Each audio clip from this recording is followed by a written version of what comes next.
When I listen to an album for the first time, I'm usually at the gym on an elliptical watching a movie on mute at the same time, something on Pluto TV. And sometimes there's weird sort of connections, or that'll provide a through line for a review. Such is the case for my review of the album Missionary by Snoop Dogg by talking about the 1981 cinematic movie For Your Eyes Only, the James Bond movie starring Roger Moore.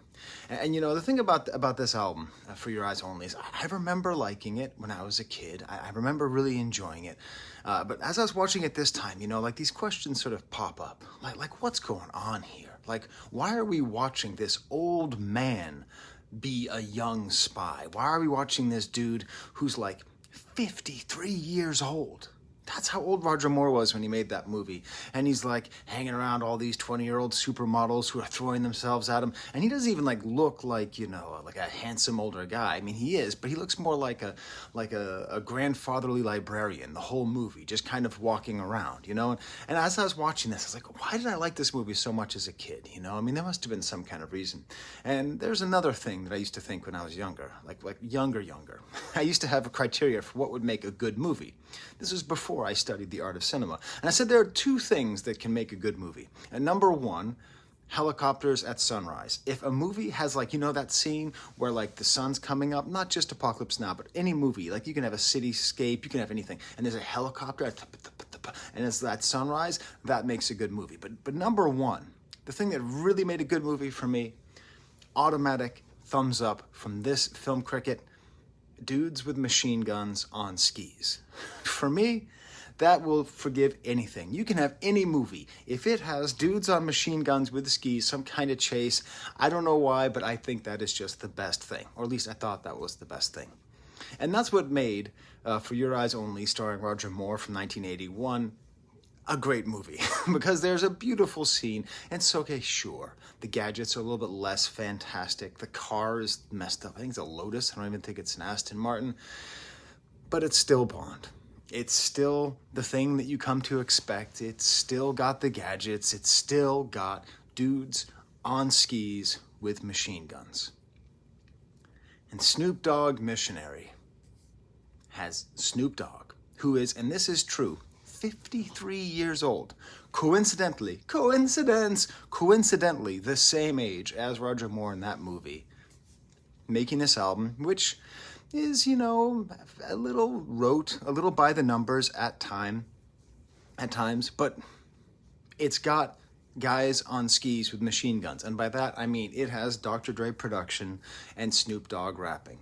And it doesn't matter how old it is. It doesn't matter what they sound like, what products they're hawking, how many zeros they have after their, in their personal worth.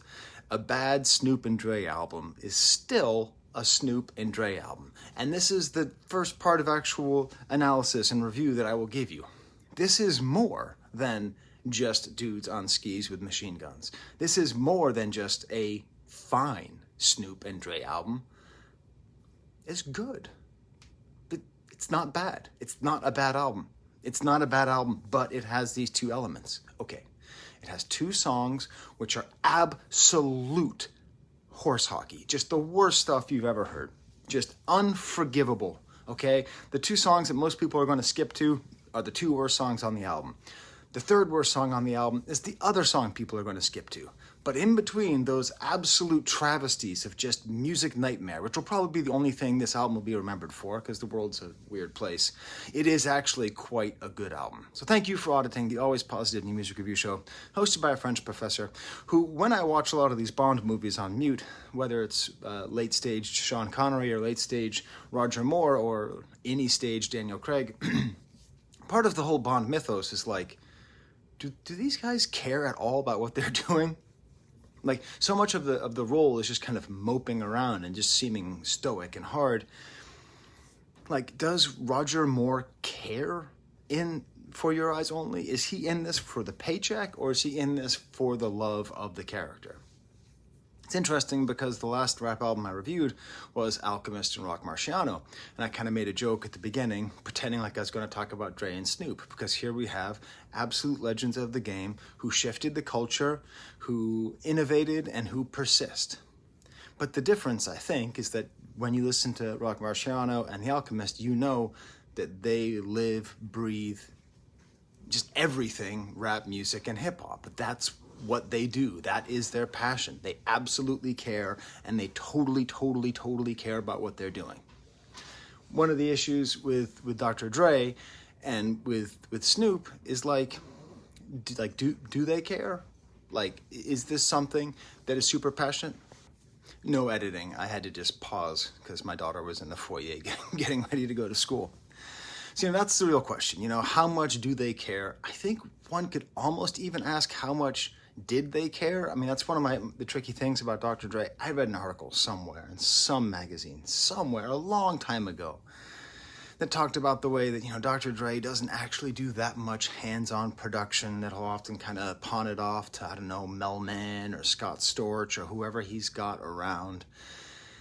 And yeah, of course, Dre is an absolute legend and one of the top 5 most important producers in the history of rap music, but also, how much does he care? How much is he into it? How much is he just a spokesperson, a businessman now? And that's what I want to talk about just here for a second, sort of this weird development, and I guess a predictable development from the beginning until now. Like how Snoop Dogg, who I often try to explain to my students, was the most dangerous man in America. That was how I thought of him. I remember seeing him and thinking actual fear, like, oh my God, they let a real killer into the mainstream. Jesus Christ, they can't possibly do this. This guy is the face of fear. And now, obviously, he's just a big, funny, cuddly joke, right? So I'll take you by some history, okay? This album, The Chronic by Dr. Dre, I did not buy when it came out. A little thing about gangster rap is that it's often for jocks. When you live in the suburbs, this was the album that, Fubba and Dougie listened to, and I didn't want to be like those guys. So I did not listen to The Chronic. I sort of was aware of it. I knew I liked Dr. Dre, but I just kind of skipped it. That's actually the same reason why I didn't mess with Biggie when he came out initially, I mean, I came back to him, obviously, but it sounded so much like this. It just kind of felt like music for Fubba. I don't want to listen to Fubba music. But to give you an idea how powerful Snoop Dogg was, I did buy this when it came out. I bought Doggy Style this probably the day after I first heard What's My Name on MTV, okay? I heard Bow Wow Wow, Yippee Yo Yippee Yay, the George Clinton Atomic Dog sample. I didn't know it was a sample. I didn't know any of that stuff, and I absolutely just needed it immediately. And sure, all that same stuff was true about The Chronic that was true about this. It was kind of for jocks or whatever, but it was just way, way, way too strong. That's the image that you really need to have in your head.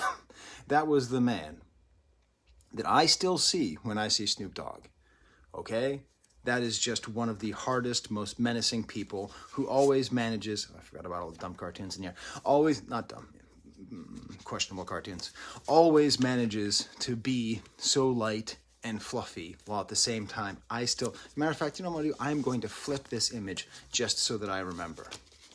And, his career is interesting. I should be able to hold you up The Dogfather right here. I own that CD. I bought it the day it came out. But I have a secondary CD collection in the garage of albums that I'm never going to listen to. I could give you a review of The Dogfather. 2 words. Dog shit.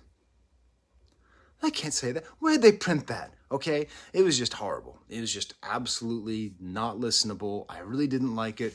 And at that point, I kind of tuned out of Snoop. I was in college, and I don't know, he went to No Limit, and I barely understood Cash Money. I definitely did not understand No Limit. I remember buying a Master P album and just being like, I don't get this. I don't know what's happening. So the last album that I bought by Snoop Dogg was this. And this should have told me something. This should have taught me something, because already at this point, I had basically given up on Snoop as somebody that I really loved. But this album was maybe the most listened to album the year it came out. I mean, this has got Stacey Adams, it's got, every time I eat a pistachio, I say it like Snoop Dogg, because keep it cracking like pistachios. And then I try not to finish the rest of the line as we stomp and mash these hoes. This album, this actually better than Doggy Style. I mean, there's not the hits on here, but as far as like just like a rap album with production and everything, there's a lot more kind of misses, I think, on Doggy Style. So, you know, over time, I'd sort of watch him become a kind of cartoon character. I was amazed by Chronic 2001. Smartest thing, like this is how you knew the genius of Dr. Dre. He releases an album called Chronic 2001, ensuring that it is relevant when you listen to it in 2001, because that's the title of the album. He released it in 1999, so he gave himself 3 years of relevance just with the title of the album. Of course, filling it with absolute bangers, having Eminem on there, and having Snoop on there. And over time, I just watched this guy. Not that guy. I watched this guy become a cartoon. And I watched this guy become famous as an entrepreneur and a businessman. And whatever it was that made the music just got smaller and smaller and smaller. This is a great book on gangster rap by Ben Westhoff, Original Gangsters. It's all about the West Coast, how it started. It's got a good narrative. It's got good history, well-researched. I really recommend it. I love how when he talks about Snoop, okay? When he talks about Snoop on chapter 14 here. Today, Snoop Dogg is as mainstream American as baseball or apple pie. He's ubiquitous. Later, Snoop Dogg shilling pistachios. How random. See, that's the thing. He went from rapping about smashing the hose and keep it cracking like pistachios to actually being a pistachio salesman. Justin Bieber, no longer obsessed with saying things like faux shizzle, my nizzle. He speaks fluent corporate ease these days. Snoop Inc. can help companies expand their brand's reach. And he puts the context of this whole thing. See my little drawing there of Snoop with a joint there? He puts the context of this whole review of who Snoop Dogg is by putting in the context of a photo shoot that he did for Happy Socks, one of the sock brands that Snoop Dogg has supported. Okay? So I've seen him sort of become this cartoon character. And it's a weird thing. I talk about it a lot with Public Enemy as well, just that Public Enemy's legacy in the mainstream has been reduced to Flavor Flav being a clown, which is like so offensive to me because they were this amazing voice of black militants and they taught me, a suburban teenager, a lot of things about the Black Power movement and inequality and all that. And now if you just say Public Enemy to anybody, they just laugh about Flavor Flav being a big old goofball. And like that is in and of itself a weird sort of white supremacist, racist flip where they're now reducing, you know? It's like, I don't like laughing about Flavor Flav. And kind of a similar thing with Snoop Dogg. I mean, he was legitimately on trial for murder. Right? He legitimately was, and we all knew it. And it was like, it was not... You know, so there he is, and he's doing commercials with Martha Stewart, who says faux shizzle, and he corrects Martha Stewart, like we talked about this. But it's like, maybe he should be the one who's corrected. Somebody who over time has managed to make weed his personality, which is like a totally boring thing for me. I can't stand it when people make weed their personality, because that's just something you consume, okay? I talk about it all the time. If you want to be the Whopper guy, and you want to eat Whoppers from Burger King every single day, like multiple times a day, every day for the rest of your life, you go for it. But if you make it like, hey, have it your way, that's my personality, it's just not that interesting to me. In the early days, he did St. Ides commercials, okay, which is a malt liquor, which was very, very popular and seen as part of the poisonous food deserts of the American ghetto. He did St. Ides commercials, and then now he does Corona commercials with Andy Samberg on the beach. Same basic idea. If I could boil down my disappointment with Snoop Dogg into one lyric, it is the following lyric from a Pepsi Max commercial. I am up to my knees in 0 calories. Dude, you made Doggy Style. You're saying I'm up to my knees in 0 calories? But I'm going somewhere with this. I'm not just going to trash on him the whole time, right? I think it's interesting that he rebought Death Row. That, you know, Death Row Records, this album is produced by Death Row and Aftermath, which is like a very confusing thing to see on the same album cover. It's like, wait, Death Row and Aftermath? Because Aftermath was made in reaction to Death Row. I like how he's turning this symbol of LA gangster culture into sort of a boutique brand. If you haven't seen Rap Latte, they are a new-ish YouTube channel with very, very well-researched and long-standing experts in hip-hop journalism. So the YouTube channel is new. The expertise is not. They have a whole thing about Snoop and his public perception, which I really suggest. I'll put that in the description. It's right there. And, you know, it's the same thing to a lesser degree with Dr. Dre. So then the question is, you know, do they care anymore? Do either of them care anymore? Are they going to be able to make music that's good? As I've said, yes, they can. And it's kind of hard figuring out why. Why would they do this? Now, I did a little bit of research. I don't usually watch interviews before, but I had a little bit extra time. So I watched the interview that Snoop did with Bootleg Kev, who, despite his odious sponsorships, do not gamble on sports under any circumstance. Online gambling is class warfare. And if you're gambling, you're losing. Just don't do it anymore, okay? You can't win big, okay? If you want to be like Drake, alone in front of a swimming pool with an absolute dead hole where there should be a soul, gamble. Take that money, invest in yourself.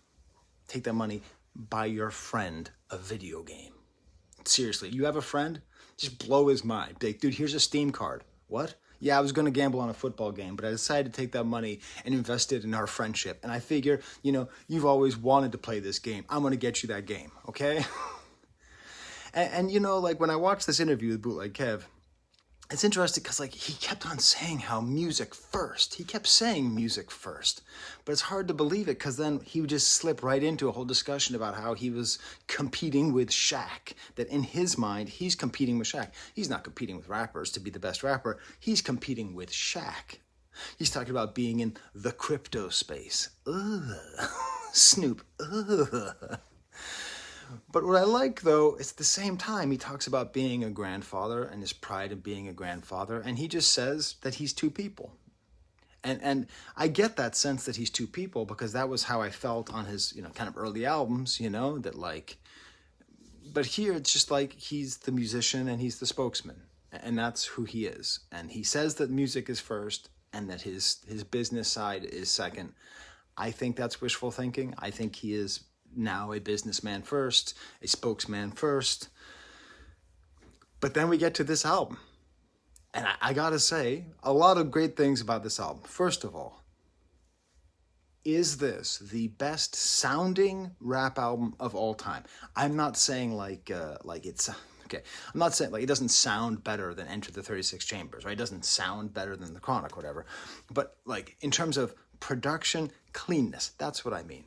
The cleanness of this production is unreal. Like, I don't even think pop albums sound this polished. It is the most polished thing. Like, I had it in my headphones. I'm like, what is going on? Why is this so clean? It's like an extra level of clean. Like, you remember in Rick and Morty when Rick makes totally flat ground, like perfectly level ground, and everyone's like, yeah, how could this possibly mean anything? And then you stand on perfectly level ground for the first time in your life and you're like totally transfixed. This album has that kind of like invisible layer of sheen. It's also way more worked than I thought it would be. Like, it's wild. Like, there's a lot happening in this album. Now, Dr. Dre has often re-recorded samples. I guess that's almost like a West Coast thing at this point, you know, because that's what Mustard does as well, you know, like, but really well made, interesting. And then there's all of these beat changes. There's like way more beat changes than you think there would be on an album made by a billionaire and 100 millionaire to just put out an album because, I don't know, they want to sell more gin or something, okay? And in watching the Bootleg Kev interview, he explained it, that he had like all these songs and some of them were in the out of luck pile and some of them were going to be on the album. So they'd go and they basically harvest, they basically scavenge for scraps from the out of luck pile and put those elements into the finished songs, which gives it this cool kind of modular, very, very full feeling. Now, much like all of the great Dr. Dre and Snoop collaborations, you know, it is an object of study, but lyrically it's more of a vibe. You know, it's more of just kind of feeling. The way they rhyme and the way they rap is still very old school. I'll explain what I mean by that. The title, Missionary, and the cover, which is a picture of a condom. Thankfully, this album is not a sex album. I really thought this was going to be a gasm situation where it was just going to be like older dudes talking about sex and just being like, okay. Just, I didn't want it 20 years ago. I don't want it now. And before you ask, I don't want it 20 years from now. I don't want the 73-year-old sex album. Thankfully, it's not about condoms. It's not about sex. It's not a continuation of that skit. You know the skit. Or maybe you didn't grow up with CDs or vinyl or tapes or whatever. There's a skit on here that's just sex. Man, the 90s were a weird time. But thankfully, you know, that's not what it is. It's Missionary. And I figured this out way too late. I was like, oh, Missionary, doggy stuff. Oh, it's a different sex position. That's what it is. So, anyways, I'm sure cowbell or, cowgirl or rusty trombone, those albums are coming out in 20 years. Who knows what? But I like it because, in a way, it's like, it's funny because to call something Missionary, which is usually like shorthand for like plain, it's kind of a funny thing, but it's great. And they made a short film. It's a goofy but fun short film. It's mostly about product placement. If you like what you see, smash the like button, subscribe. AVAA means awesome video as always. And I'm now going to give you a stamp. If you don't believe me that this album is good because you've only heard the 2 or 3 songs that are not good, listen to the song Pressure featuring K-A-A-N. Just killer atmospheric sounds. This low rolling bass. Boop, boop, boop, boop, boop, boop, boop, boop, boop.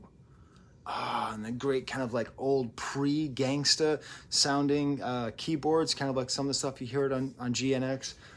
The sample itself is from a blaxploitation film. Weirdly enough, I listened to this album twice at the gym. First time it was For Your Eyes Only, the James Bond movie. The second time, it was Scream, Blackula Scream from 1973. Good Lord, that's a good movie. Man, I've never seen a single Blackula movie. I'm going to correct that. Whew. And that's the thing, is that Snoop is obsessed with blaxploitation movies. It's all over his first album, and just in general, he's a big fan of that era and of that time. That's part of what makes him so great, is that even when he was young, he was kind of old. He was bringing stuff from the 70s to the kids of the 90s. And he's still doing that because this crazy sample, boop, boop, boop, boop, boop, boop, boop, boop, boop, boop, is a soundtrack to a different Pam Grier film called Friday Foster. This is the face of a guy who's going to learn a lot more about blaxploitation in the next couple of years, because I have not paid enough attention to that genre. And there's a lot of great stuff there. And you know, Snoop is just doing his whole Slick Rick thing. I would hold up my copy of Slick Rick, but I don't know where it is. Did you take it? You took it. Dude, not cool. Just listen, just put it back in the CD, in the CD drawer, and I'll think, oh, I lost it, okay? But please give me back my copy of The Adventures of Slick Rick. But what I love is that, again, not only was Snoop bringing the 70s back to the 90s, but he was also bringing the 80s back to the 90s by his incessant love and support of and covers of Slick Rick. And like, you know, Slick Rick's an amazing character because, you know, he was in jail for a long time, and he's one of the greatest storytellers, if not the greatest storyteller in rap history. And his whole style, his whole shtick, his whole cool but menacing thing, really, Snoop is just the next Slick Rick. Like, he has been the next Slick Rick for 30 years. For 30 years, he has been the next Slick Rick, and he never shies away from it. And when you're a Slick Rick fan and you hear him say, always sleep with one eye open, Snoop Dogg the Ruler, you know he's talking about Slick Rick with the eye patch, and then anytime you say the Ruler, you're referring to Slick Rick the Ruler. And he even quotes it, you know, Dre, the dope man cooking that dope, he was serving that bass, I was selling that coke. Just beautiful connections to rap history, while also, so it's like they're bringing the 70s and the 80s to a rapper who brought those things to the 90s, and then they're bringing them to the 2020s by releasing an album that is just way better than it has any needs to be. Lifting up my leg just to piss on your dreams. Still with the dog metaphors, gotta appreciate it. Cool kind of West Coast style singing chorus. You know, sort of Nate Doggish, sort of Farrell-y. I guess it's K-A-N, and it's just, it's a great Snoop song. If I had to make a Snoop Dogg mixtape, this would be on there, okay? And a Snoop Dogg mixtape would be a great mixtape because he has a lot of great songs. I stay on point like Stacey Adams.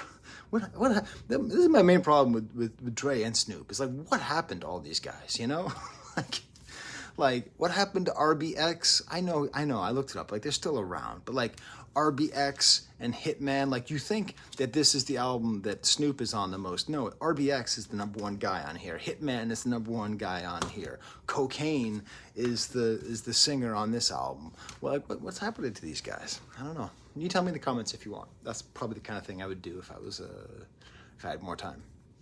The rest of the album starts off with the track Foreplay, where thank God it's not just a sex skit, very kind of epic. It's kind of setting up the same way to Chronic 2001 is. There's even maybe a little tone of that THX beginning here. Nice high singing from BJ the Chicago Kid. Snoop's not even on here. Snoop Dogg makes the world go round. That's a silly line, but thank God it's not about sex. Leads in to Shangri-La. Okay, this confused the hell out of me, okay? First of all, you are about to witness the strength of street knowledge. Nope. Dre. I know you said that first, and I know you produced the NWA album, but you can't say the beginning straight out of Compton in the middle of your 2024 thing. Anyways, that's fine. And then the beat comes in. Now listen, if you look this up on whosampled.com, it will say, this is a sample of Swahili Land by Ahmad Jamal. No, it's not. It's not. I mean, it is, but it's not. Because some songs, it's kind of like Tarantino. Tarantino intentionally will take a song and put it in a movie, and he does it in such a way where he wants to make sure that no one can possibly play that song again in a movie without thinking of his scene, right? So, Stuck in the Middle with You by Steelers Wheel is associated. If you've ever seen Reservoir Dogs, you can never hear it outside of that scene, right? Same thing, I don't know, Jungle Boogie, right? Just all these different things, right? When a rap producer samples a song in an iconic way, they kind of take that song. And if you're sampling that song too, you're not sampling the original, you're sampling the sample. This is Stakes is High, the J Dilla song that I didn't know was J Dilla because I didn't know who J Dilla was when this album came out by De La Soul. But this is really confusing to me because at the time that I was listening to this, I was kind of having a little identity crisis, being like, well, what kind of rap do I like? And in the end, of course, I do like it. If you ever want to know what that little green thing meant, that's what happens when you get divorced. People go around with stickers and say, green is me, and I don't know, blue is you, or whatever it is. So if you're ever wondering why there's some green stickers on my stuff, I got these in the divorce. Maybe she ended up with my Slick Rick. That would suck. So yeah, it's a bizarre thing to do for hip-hop heads, because I do think this album is partly for hip-hop heads, that you hear this song and you just think, why are they sampling De La Soul? Why are they sampling a J Dilla song by De La Soul? But it's just so well-produced, so clean. I always thought his name was Brodeus, but it turns out I've been reading his name wrong. It's Brodus. Calvin Brodus. I've said Brodeus since 1993. 31 years I've been mispronouncing this man's government name. To win is a necessity. You know my specialty. I'm cooking up the effing recipe. Don't question me. SNOOP. My name is effing Equity. Never check for me unless you got to check for me. You pay me respectfully, especially. Melodies mixed with felonies. You know I got my legacy. Beautiful verse, quiet, simple. You know, it's just how he does it. He just talks about what's cool about him. He spells his name a couple different ways. He might throw in the word trouble or bubble, tying into the word double, you know, and recipe, necessity, and equity. His name is Equity. And that's, I think, the truth. Like, this is that the two sides of Snoop, the balance that he's looking for here. Where, like, that's a good line. This is a good rap song, and that's a good line. Also, it's a sad truth that he's basically just turned himself into a commodity. And then at the end, there's sort of a, dear God, thank God they didn't follow this, like a sort of a, this is a warning for anybody who's easily triggered, okay? This album is not politically correct. God. Just, this album is not offensive. This album is not offensive. To its credit, it's not trying to be offensive. It's not like that Eminem album where it's like, I'm gonna shock you. You can't cancel me. I'm uncancelable. Cancel me. You know that comedian? Who's that comedian who does like all the 90s songs? You can tell me in the comments. I forget the guy's name. He's very funny. Outa da Blue, featuring Alice. It's just this really cool kind of vocalizing here with this cool kind of like stutter step on a cowbell, which again, he's in conversation with hip hop history. It's the Schoolie D cowbell from Saturday Night. Like if you listen to Schoolie D and you get past PSK and looking at my Gucci. By the way, I asked my wife to get me a vintage Gucci watch for Christmas. I don't know if she's going to. They're not that expensive, but I want to be able to look at that Gucci, and it's about that time. But I think she thought I was joking, even though I actually sent her a link to an auction on eBay. So we'll see. Tune in December 26th to see if I got my Gucci. And this is that kind of weird maximalism that's in this album, because it's also mixed in with this weird sampling sound, which is from like some people make music with people who are developmentally disabled, and it's very interesting outsider music, and the song's called Watermelon Fantasy, and that's where the sample comes from. Like, and then later it samples MIA or Mia with All I Wanna Bing Bing, all that stuff. Like, so much stuff is going on in these beats. This is way better than it has to be. These songs, King Kong, My Team Strong, Godzilla, Set Fire to Whatever I Breathe On, Got the Killers in the Choir, my theme song. I could never do this alone. That motherfucker, come on. I just love it. It's got all this whole energy. He talks about being a coach in Compton, and Snoop Dogg of all the things, right? Like, however much I kind of make fun of him for, I'm up to my knees in zero. I can't even say it. I'm up to my knees in 0 calories. He does do the whole football coaching thing, and he does seem to understand the importance of mentorship and organized sports and looking out for people and giving back to the community, and like, it just seems all real to me. So that's really awesome. Next song is called Hard Knocks. It starts off pretty epic, and then it kind of cuts off. It's kind of like a party song, a verse about his hits, where he sort of talks about, this is the thing that I don't like about older rappers, is they will too often just like name check their previous works and their previous hits. And so this is kind of that, deep cover, murder was the case, jitty juice, just like kind of goes through all of these like lines that we know him from. But that's okay. It's fine. That's the thing. Snoop Dogg is one of the greatest to ever do it, who's never been that great at doing it. You know what I mean? Like, his voice and his charisma and his presence carries the fact that he's not a particularly good rhyme writer, and I assume he has people helping him write his rhymes, and I don't even think that's a problem, because I just when you're gifted with that kind of voice and charisma and presence and ability to deliver the way that he's able to, you don't need that other stuff to still be one of the greatest. There's a weird, okay, I do have a Pink Floyd CD in here. They just throw in, leave those kids alone, a gratuitous weird pull from The Wall. I don't quite get why it's here, but a cool bridge here, more about his path. Another like a really hard beat change to the Mexican song Alma y Vida.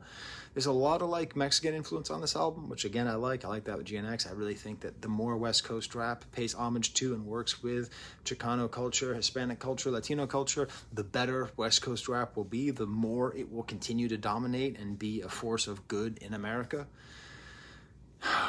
What the Witness heard, and then in the funkadelic style of singing, nothing, kind of made me wish that cocaine was back, those who love that. And, it's the wild thing where, like, he really did almost go to jail, and the way he describes it, that after he got acquitted, he just said, all right, I'm just not going to be a gangster anymore. And that's pretty admirable, That's actually a pretty good thing to do. Just be like, wow, I came from terrible circumstances, I am a part of a terrible thing, so I'm going to just do other stuff now. Man, I've really come around on Snoop Dogg. I think I love Snoop Dogg now. I think I can forgive his pistachio flip. Gorgeous, featuring Jhené Aiko. This is sort of like a predictable Snoop and Dre style beat, a predictable kind of hook with a female singer singing it. rules. I can't help it. This song rules. Everything about it is paint by numbers, but the paint by numbers are made by masters who and it's just great, man. Just how Snoop can deliver some such cringeworthy lyrics. How you do it properly when you on my property. I'm a hot commodity. Boardwalk monopoly. Safe ran out of space. I'm an Odyssey. Honestly, I'm that motherfucker you gotta see. He's pulling some minivan raps about Honda Odyssey. I'm a Sienna guy myself. I'm not a gang member, and I never would be a gang member. But if anyone pulls up with an Odyssey, I might, we might have a beef because I'm just all about that Sienna life, I had to do a check. He is not currently a spokesman for Honda. So, then the next song is Last Dance with Mary Jane. Oh, here's what I wrote. These are my notes, right there. Oh, Jesus, don't want this. Skip. This is the worst goddamn thing it could possibly be. Holy cow. I don't want a cover of an already bad Tom Petty song. I love Tom Petty on many Tom Petty albums. I adore Tom Petty. Last Dance with Mary Jane sucks. It's a stupid song. It's poorly recorded, it's just catchy, and I don't like it, and it's stupid. And then this cover is just as much about it. I don't care about people who smoke a lot of weed. It's not that interesting to me. It could have been interesting if it was really a lot more conflicted, but it's not. I don't think that Jelly Roll being on here is like fascinating and interesting. It feels just like a stupid cash grab, and it made me want to not even review the album. So let's get to the next song. Thank You, a Neptune/Timbaland style beat, but it's mixed in with a sample of Sly and the Family Stone. Thank you for letting me be myself. Hook after hook after hook after hook after hook. And make sure that my baby's not awake. Hook after hook after hook after hook. I have to turn on the baby monitor. All throughout this album. There's just so many here. Okay, she's awake, but is she making noise? No, she's just kind of chilling there. So I'm gonna wait until she starts making noise. Just when I kiss the sky, yah. And it's great. Snoop knows how to do that. Snoop and Dre know how to make those kinds of West Coast bangers with these crazy hits. I like that there's a quote from the song The Watcher, probably my favorite track off of Chronic 2001. Things just ain't the same for gangsters. That's one of those lines that I just say all the time. I'm not a gangster, obviously, except when it comes to representing Siennas. Just like, things just ain't the same for gangsters. Just the way he says it. And it's funny that he said that 20 years ago. And all about cleaning up for the TV screen. He keeps on talking about how conscious he is. Then we get to the stamp pressure, and then we get to another part of me.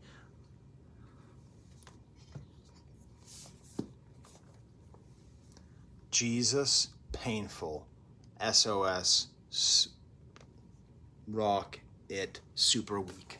I don't care. It's not cool and cute that he got Sting to do this with him. It's garbage, okay?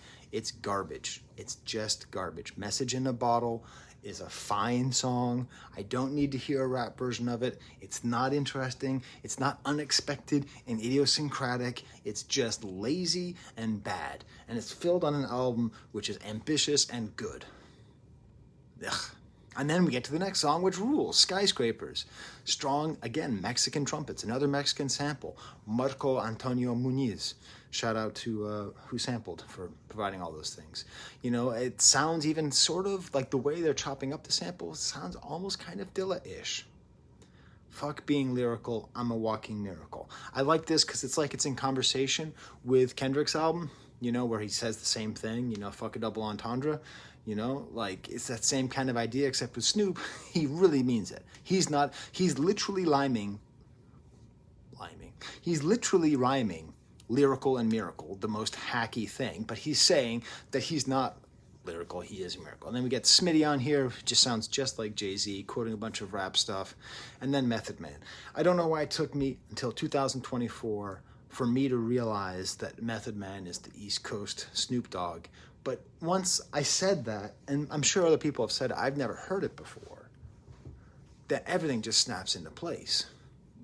Loves weed, charisma. Of course, he's a much better rapper. And this is the best verse on the album. I would put this up there with like verse of the year style of verse. Just starting right off with John Wilkes in the booth. God damn, that's a hard line. This is Johnny Blaze, and that's Snoop, and that's Dr. Dre in the coupe. He get the cue. I don't Bishop. I ain't no OJ in this juice. Another day, another pickup. I ain't playing no hoops with this inner circle. I figured try and stay in the loop. Stick to the script. This a stick up, but I'm a stick to the truth. Black Thought was with a black fist up. I'm a stick to my roots. Just super fun Method Man references everywhere. Double entendres everywhere. It's great. Then we get to the next song, which you think is going to be a bad one. Fire, featuring Coco Sarai. Kind of a dumb skit of someone being set on fire. Eminem... I don't like the sound of people getting killed. That isn't interesting to me. But then it becomes this reggae song that rules. The second time I listen to it, I really enjoy it. I love how he starts off with, how many of you can say you love your occupation? I can say I love my occupation. And I love this hobby. Unlike other people with advanced degrees who talk about music, I love talking about music.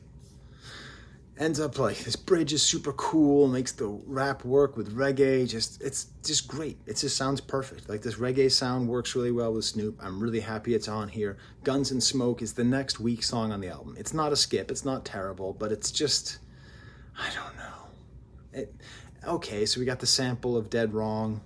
You know, Born Again is my favorite Biggie album. Everyone gets mad at me when I say that, but it is. I think that's the most consistent album. It's got the least amount of stuff that I have to skip. I Just Want the Paper. So it's interesting having Snoop sampling Biggie. You know, that's kind of interesting, especially when Eminem was on that song for Born Again and Eminem's on here. But then 50 comes on. You can't have Snoop, Dre, and 50 on the same track. Those are three dudes who are more famous for being rich despite rap as opposed to being great rappers. You know, it's just too much. I do like Snoop's verse though. Again, the beat changes, it gets more high effort with his stuff. I come from freestyling over gunshots and sirens, nothing more gangster than my voice over these violins. It's great. It's just a great line. Eminem just sounds bored. Unlike that syrup that they canceled, I'ma say fuck you, Jemima, and then blame my rap persona. Just, dude, are you making like an anti-canceling Aunt Jemima lyric? God, just move on, dude. Anyways, apparently this is a song for Fortnite. Snoop is gonna Snoop, okay? You thought you're sitting here in the middle of this great album and you're talking about how great Snoop is and how much you love him. It turns out Snoop's gonna Snoop. And this song is gonna be a tie-in for a video game. Snoop. Sticky Situation, second best song this year with the title Sticky, featuring Kaan and Coco Sarai. This is not a sample from, how do you even say this? How long have I been listening to this album? Hyperbolic syllabistic sesquidalamistic. Okay, it's not a sample from one of the best albums of all time, top 5 albums of all time, top 3 albums of all time, maybe the best album of all time, Hot Buttered Soul by Isaac Hayes. It's a sample from Black Steel and the Hour of Chaos by Public Enemy. Okay, because they sample the same part of this song. When you listen to Hyperbolic Systematic Malicious, in the middle of this jam, this piano line comes on, and if you grew up with Public Enemy and you hear that, it's like the most exciting, the best sample pull you can possibly feel. So they're sampling Public Enemy here, maximal production. I probably had your auntie on my tour bus. Out of nowhere, they throw in a quotation of Tom's Diner by Suzanne Vega, you know, do, angrier sounds, breaks into it, just another beat, and it's awesome. Now or Never, Sultry Soul, Dre bass work. Snoop says, you know I got a wife. He's really got to pick a lane on this album if he's like talking about having lots of sex with random people or if he has a wife, because he goes all over the place. He thanks Martha Stewart and the DOC in the same verse. If you don't know the DOC, one of the great West Coast gangster rappers. I'd listen to this album probably as much, if not more, than I listened to Straight Outta Compton growing up. It could be done, but only I can do it. Just a great album, and he was a ghostwriter for Snoop and Dre, and he was Snoop's mentor, and it's always nice to hear that there. And we have Dre's maybe best verse, "My story can't be erased. It's like a jungle sometimes on this planet of the apes. That's why I keep a couple banana clips just in case." It's fine. Gangsta Pose, lovely G-funk style, E on the quarter notes. He's just trying to be super hard here. My song set in stone. Yeah, another beat change in here. I love the sample. And the album ends with The Negotiator. I don't know why. The album's kind of mixed up in its themes. Another hard beat, super well produced. I Can't Stop Loving You, this soul dog singing. If the shit at what you doing and supposed to hate, F what you deserve, you get what you negotiate. Again, Snoop is going to Snoop. It's kind of a victory lap, and he repeats the title of one of his No Limit albums. The game is to be sold, not told. And I think if we're going to have a Snoop biopic, which of course we're going to have, it needs to be called either The Greatest Story Ever Sold or The Game is to be Sold, Not Told. That is what he's been doing his whole life. He has been selling the story. And he's great. All right. Well, looks like the baby's up. So I'm going to go hang out with her. I'm going to go get ready for the day. Much like Snoop, I'm a family man. Okay? I bet he has a blue bathrobe as well. And I enjoy coffee quite a bit. It's not my personality, but I do enjoy coffee. All right. Until next time, there's the camera.